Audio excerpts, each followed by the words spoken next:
3 లక్షల కోట్ల. ఇప్పుడు మీరు నిజ నిర్ధారణ కోరుకుంటున్నారా, లేదనుకుంటే మీ వాదన కరెక్ట్ అని మీరు, వాళ్ళ వాదన కరెక్ట్ అని వాళ్ళు, ఎవరి వాదన వాళ్ళు ప్రజలకు చెప్పుకునే ప్రయత్నం చేస్తారా? వాదన వాస్తవం. నేను అంటున్నా ఒక మాట, రేపు వాళ్ళ దాంట్లో నుంచి మీరు కాన్క్లేవ్ లాంటిది పెట్టండి TV9.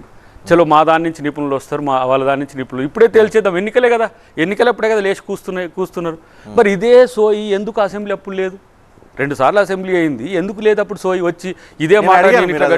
నేను అడిగితే ఏంటంటే టైం ఇచ్చాను వాళ్ళకి, 4 నెలలు ఇచ్చాను, తర్వాత అన్ని తీసుకొచ్చి చూస్తానని చెప్తున్నారు. సార్ నేనేమంటున్నా అంటే రేపే అడగండి, రేపు కూడా అడగండి, లేకపోతే మీకు మళ్ళీ ఒక డిబేట్, బిగ్ డిబేట్ పెట్టండి రిగార్డింగ్ ఓన్లీ పెడదామా, పెట్టండి, వస్తాడేమో చూద్దాం, రమ్మనండి. రేవంత్ రెడ్డి గారు సిద్ధం, నేను మాట్లాడతా, మీరు మాట్లాడండి, లేకపోతే ఎవరు మాట్లాడతారో ఒకళ్ళతో పుచ్చుకో, హరీష్ రావు మాట్లాడతారో ఎవరు మాట్లాడితే నిజంగా దమ్ముంటే రేవంత్ రెడ్డి గారి సవాళ్లకు, రేవంత్ రెడ్డి గారి సవాళ్ళు అంటే పెద్ద మాట, ప్రశ్నలకు కనీసం మాజీ ముఖ్యమంత్రిగా సమాధానం చెప్పమనండి చాలు. ఇదంతా కూడా ఈ ఏమంటాము ఒక క్రియేషన్. నేను చెప్తున్నా, ఒక పెద్ద మాట కాదు, మన ప్రభాకర్ గారు కూడా వచ్చినట్టుంది. TV9లో చర్చ పెడితే పోయిన సమాచారం వాళ్ళు మీటింగ్లోకి పోతే రావట్లే, వాళ్ళు ఇప్పుడు ర్యాలీలు పెట్టుకుంటే రావట్లే. ఇది ఈ స్థాయికి వచ్చింది. మళ్ళీ 8 నుంచి 12, 8 నుంచి 12 అంటాడు. సరే బీజేపీ మాట్లాడదాం, అది కూడా ఉంది కాదు. ప్రభాకర్ గారు, ఇప్పుడు కాళేశ్వరం మీద కేసీఆర్ ఒక ఒపీనియన్తో ఉన్నారు. కొద్దిసేపటి క్రితం రేవంత్ రెడ్డి కాళేశ్వరం అద్భుతం ఏందో చూడటానికి మేము రెడీ అని చెప్తూ ఉన్నారు. ఆ చిత్తశుద్ధి ఉంటే కాళేశ్వరం వెళ్దాం, అక్కడే తేల్చుకుందాం అని అంటున్నారు. మీరు సిద్ధమా? ఇన్ని మాటలు చెప్తున్నారు, నిన్న ఇంటర్వ్యూలో కూడా అంత డీటెయిల్ ఇన్ఫర్మేషన్ ఇచ్చారు. అదేదో కాళేశ్వరం దగ్గరికి వెళ్ళి సీఎం ఎక్స్సీఎం తేల్చుకోవడానికి సిద్ధమా? రజనీకాంత్ గారు ముఖ్యమంత్రి కేసీఆర్ కన్ను ప్రభాకర్ తీసుకొని మీ దగ్గరికి వస్తా. కన్ను గారు, ఇద్దరు ప్రభాకర్లతో కన్ఫ్యూజన్ ఉంది. కన్ను గారు సమాధానం. రజనీకాంత్ గారు, మేము చాలా స్పష్టంగా ఉన్నామండి. ఇప్పుడు దాదాపు మేము అసెంబ్లీలో మాట్లాడిన విషయాలు కావచ్చు, ఇవాళ మేము మాట్లాడుతున్నటువంటి అంశాలు కావచ్చు, జరిగినటువంటి డ్యామేజ్ ఏంది అనేటువంటిది కళ్ళ ముందు ఉన్నటువంటిది. ఒక పిఎస్ అంటే ఒక బ్లాక్కి సంబంధించినటువంటి డిస్టర్బెన్స్ జరిగింది. అది ముందు నుంచి కూడా చెప్పుకుంటూ వస్తున్నాం, మీరు చూసినారు, మేము చూసినాం. దానికి ఒక కాపర్ డ్యామ్ వేసి నీటిని నిలిపి తద్వారా నీళ్ళని ఎత్తిపోయొచ్చు అనేటువంటిది మేము చెప్పుకుంటూ వస్తూ ఉన్నాము. అది చేయని కారణం చేత ఇవాళ మొత్తం కాలువలను నిండిపోయేటువంటి పరిస్థితి, కాలువల ద్వారా వచ్చేటువంటి చెరువులు ఎండిపోయేటువంటి పరిస్థితి కళ్ళతో కనిపిస్తుంది కదా. ఈ ఛాలెంజ్లు ఎందుకు, ఈ రెచ్చగొట్టుళ్ళు ఎందుకు, ఈ తొడలు కొట్టుడు అవసరం లేదు. నిజానికి ఛాలెంజ్లు, రెచ్చగొట్టుళ్ళు, కళ్ళ ముందు కనిపిస్తుంది కదా. ఇవాళ గ్రామీణ ప్రాంతంలో ఇప్పుడు మేము మిర్యాలగూడెంలో ఉన్నాము. మిర్యాలగూడెంలో ఇవాళ రైతులందరూ కూడా హైదరాబాద్ నుంచి బయలుదేరితే 3-4 చోట్ల రైతులు వాళ్ళంతలు వాళ్ళే వచ్చి కారు కడ్డంబడి జరిగినటువంటి నష్టం ఏందో వాళ్ళ కళ్ళ ముందు చూపిస్తున్నారు. మేమేమంటున్నాం అంటే ఇవాళ మిర్యాలగూడెం ప్రాంతము కృష్ణా నీళ్ళ ద్వారా కావచ్చు, అది గోదావరి నీళ్ళ ద్వారా కావచ్చు. గోదావరి నీళ్ళ ద్వారా ఇవాళ SRSP ఆల్మోస్ట్ కోదాడ, సూర్యాపేట కోదాడ వరకు కూడా నీళ్ళు ఇచ్చినటువంటి సందర్భం. దయాకర్ గారికి తెలియదా? ఆయన తుంగతుర్తికి సంబంధించినటువంటి నాయకుడే. ఆ ప్రాంతంలో ఆ పైనే అనేక చెరువులు నింపినటువంటి సందర్భాన్ని మన కళ్ళతో చూసినటువంటి వాళ్ళము. ఇంకా దీనికి తొడలు కొట్టుడు ఎందుకు, దీనికి ఛాలెంజ్లు చేసుడు ఎందుకు? ఇవాళ మేము ఏమడుగుతున్నాం, ఈ ఛాలెంజ్లు కాదండి. మనం కావాల్సింది తెలంగాణ ప్రజలకు ఇచ్చినటువంటి హామీలతో అధికారంలోకి వచ్చినటువంటి ఈ ప్రభుత్వము హామీలను తొంగలో దొక్కి పొద్దున్న లేసే తిట్ల పురాణానికి చేసుకుంది తప్ప అసలు ఈ రాష్ట్రాన్ని ఎట్లా ముందుకు తీసుకుపోదాం, ఎట్లా అభివృద్ధి చేద్దాం, తద్వారా రైతాంగాన్ని ఎట్లా ఆదుకుందాం అనేటువంటి ఆలోచన కల్పించకపోతే ఎట్లా?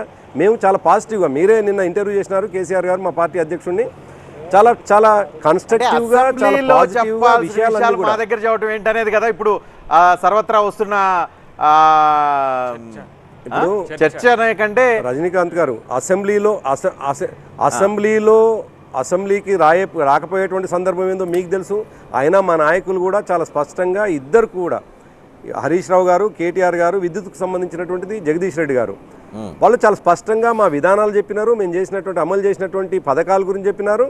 లేదు వీళ్ళు అంటే ఛాలెంజ్లు చేసి మేము ఏంది విచారణ జరిపిస్తాం, మరొకటి చేస్తామని అన్నప్పుడు కూడా మా వాళ్ళు అన్నట్టు మీరు ఏ విచారణకైనా మేము సిద్ధమని సాక్షాత్ అసెంబ్లీలో చెప్పినారు కదా. మళ్ళీ ఇప్పుడు కొత్త ఛాలెంజ్లు ఎందుకు? విచారణకు సిద్ధమని చెప్పినటువంటి వాళ్ళం. ఇంకోటి రజనీకాంత్ గారు, విచారణకు సిద్ధం అనేటువంటిది ఒకటైతే, ఛాలెంజ్లు రెండవది అయితే, ఇవన్నీ కాదండి. అవకాశం ఉండగా ఇవాళ నీళ్ళని తోడక ఎందుకు ఎండబెట్టిండ్రు ఈ ప్రాజెక్టులని పియర్స్ డిస్టర్బ్ అయినటువంటి నెపంతో కాపర్ డ్యామ్లు ఈ దేశంలో ఎక్కడ జరగలేదండి. అసలు ప్రపంచంలో ఎక్కడ డ్యామేజ్ జరగలేదండి. నేనేమంటున్నా డ్యామేజ్ జరిగినటువంటి ప్రాంతాన్ని కాపర్ డ్యామ్ వేసేసి ఎట్లుంటది? ఇప్పుడు వాళ్ళు చెప్తున్నారు, ఎక్స్పర్ట్స్ చెప్తా ఉన్నారు, చాలా స్పష్టంగా చెప్తున్నారు నింపితే కదా తోడేది. నేను అది రజనీకాంత్ గారు ఇంటర్వ్యూలో నిన్న చాలా స్పష్టంగా ఆయన చెప్పినటువంటి మాట ఏంటంటే, కొంత దాదాపు 4-5 TMCలు నిండి ఉంటే చాలు, మనం ఎక్కడ లక్ష్మీ బ్యారేజ్ నుంచి నీళ్లు నింపుకునేటువంటి అవకాశం ఉంది అనేటువంటి మాట చెప్పినారు. అట్లా కాకుండా మీరు ఎవరో సలహా ఇచ్చిండ్రని ఎవరో బహుశా రజనీకాంత్ గారు అడిగిన మాట కూడా ఎన్నడూ చెప్పలేదండి అని అన్నారు.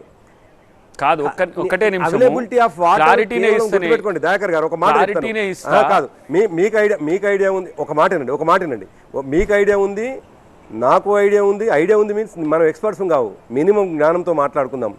వెనుగంగా కావచ్చు, వార్దా కావచ్చు, ప్రాణహిత కావచ్చు, అదేవిధంగా మీకు గోదావరి కావచ్చు, ఈ 3 నీళ్ళ అవైలబిలిటీ మీకు అక్కడ కనిపిస్తుంది చాలా స్పష్టంగా.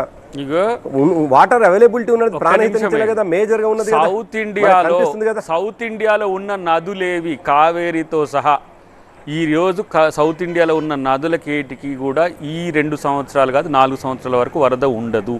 ఇది 1903లో రికార్డ్ అయింది, నిజాం కాలంలో రికార్డ్ అయింది. మీరు చూడండి, మీరు 23, 43, 63, 83, 2003, 2023 మీ అప్పుడే మొదలైంది. మీరు చెప్పండి, మార్చి నుంచి లేకపోతే వానాకాలం నుంచి ఇప్పటి వరకు పడ్డ వర్షపాతం విలువలు మీ దగ్గర తీయండి. అది దీర్ఘకాలిక కరువు వస్తుంది. దానికి నీళ్ళే లేని ఎత్తిపోయామంటున్నాడు ఆయన. మనం అన్నారం నుంచి ఎందుకు వదలాల్సి వచ్చింది?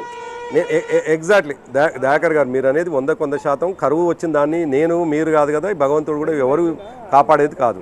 కానీ భగవంతుడు కాపాడలేడు అనేటువంటి సందర్భం వచ్చినప్పుడు మానవులు చేసేటువంటి ప్రయత్నము జరిగింది తెలంగాణ రాష్ట్రంలో. మా గత ముఖ్యమంత్రి గారు చేసినారు ఏమంటే, నీళ్ళను ఆపుకొని కరువు వచ్చినప్పుడు తోడిపోసుకునేటువంటి అవకాశం ఉన్నటువంటి సందర్భంలో మీరు ఉన్న నీళ్ళని కూడా సముద్ర పాయింట్ ఏంటంటే, ప్రభాకర్ గారు మీరు ఏ ఉద్దేశంతో కట్టారు, ఎలా కట్టారు, దాని డిస్కవరీ ఎలా చేశారు అనేది ఈ ప్రభుత్వానికి తెలియదు అనేది మీ ఉద్దేశం. వాళ్ళంటారా అసలు మీరు మొత్తం తప్పుల తడకతో ఉంది, అసలు దాన్ని నిష్ప్రయోజనంగా ఉంది, వీక్ అయిపోయిన బ్యారేజ్తో కూడిన మేడిగడ్డతో కూడిన కాళేశ్వరం అదంతా వేస్ట్ ప్రాజెక్ట్ అని వాళ్ళు అంటారు. తేల్చేది ఎట్లా? నేను అదే అంటున్నానండి. ఇప్పుడు కళ్ళ ముందు కొన్ని పాసిబిలిటీస్ ఉన్నాయి రజనీకాంత్ గారు. పాసిబిలిటీస్ ఏంటంటే ఎక్స్పర్ట్ చెప్పిన పాసిబిలిటీసే. ఆ పాసిబిలిటీస్ ఏంటంటే, ఎక్కడ ఇటువంటి జరిగినా కాపర్ డ్యామ్ నిర్మాణం చేసి తద్వారా నీళ్ళని తీసుకునేటువంటి అవకాశం. అసలు కాపర్ డ్యామ్ నిర్మాణమే ప్రయత్నం చేయలేదు. ఎక్కడైతే బ్లాక్ డ్యామేజ్ అయిందో ఆ బ్లాక్ అసలు వచ్చిన మరుక్షణం నుంచి ఇక్కడ ఒక పాయింట్ స్ట్రైట్ చెప్పండి. రేవంత్ రెడ్డి సవాల్ విసురుతున్నారు, తీసుకెళ్లి చూపిస్తామని అంటున్నారు. మీరు రెడీనా? సవాల్ స్వీకరిస్తారా? ఈ సవాల్ ఇప్పుడు ఆయన రేవంత్ రెడ్డి గారికి ముఖ్యమంత్రి అయిన దాకా కూడా ఈ 10-15 సంవత్సరాలు సవాళ్ళతో మాత్రమే గడిపిన ఆయన కాలం. ప్రజలకు ఏం చేసిండు? టూర్లో ఉన్నారు కదా, మేము ఏమంటున్నాం అంటే, ఆయన ఇచ్చిన హామీలను మొదలు అమలు చేయమని చెప్పండి సార్. ఆయన ఇచ్చిన హామీలను అమలు చేయమని చెప్పండి. ఈ సవాళ్ళు తొడగొట్టుడెందుకు? తిట్ల దండకం ఎందుకు? తిట్ల దండకం బంద్ చేయమని రాష్ట్రానికి ఇచ్చిన హామీలని